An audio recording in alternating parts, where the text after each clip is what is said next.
Ito mga boss, basahin natin to. Taray ni Inday Sara Duterte, walang drama, pero pinaglalaban nating maging presidente natin siya. Yung mga ambisyoso dyan, tulad ni Tambi, Percy, Junbic, FPJ, Gibo, Virus, kung ano-anong gimmick, pero ayaw pa rin natin sa kanila. Sabi ni Dr. Loren Badoy. Kung sa isang pelikula, tingnan natin, ito yung bida, si BP Sara. Ito yung kanyang mga kontrabida. Sila yung mga nangangarap na tumaas yung rating at maging famous katulad ni BP Inday. At sila din yung mga ngawa ng ngawa sa social media ngayon mga boss. Na pilit na babanat dito kay BP Inday Sara. Lalatong si Percy, oh. Si Tamba, si Riza, sila yung mga gumawa ng paraan na ma-impeach si BP Sara. Nagpapirma pa sila mga boss para lang mapa-impeach si BP Sara, pero hindi yun nagtagumpay mga boss.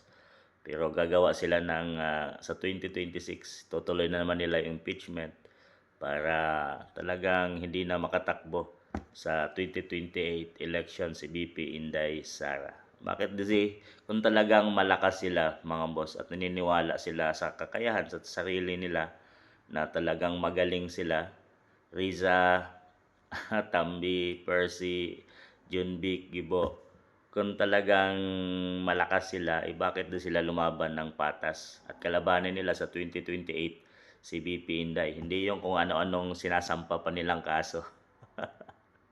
Confidential funds na naman, babalik na naman sa 2026. Sasampahan na naman nila ng impeachment si BP Inday.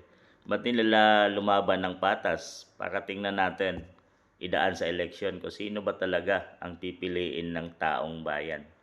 Pero kung bukas na ang eleksyon mga boss or mamaya, susulat nyo sa balota itong 1, 2, 3, 4, 5, 6, pang-6 si BP Inday. Kung sila ang 2028 presidential candidate mga boss, so sino ang susulat nyo sa balota? Tingnan natin yung survey ngayon kung talaga bang walang panalo-panalo si BP Inday kung bukas na ang 2028 election. So sino ang isusulat at napupusuan nyo?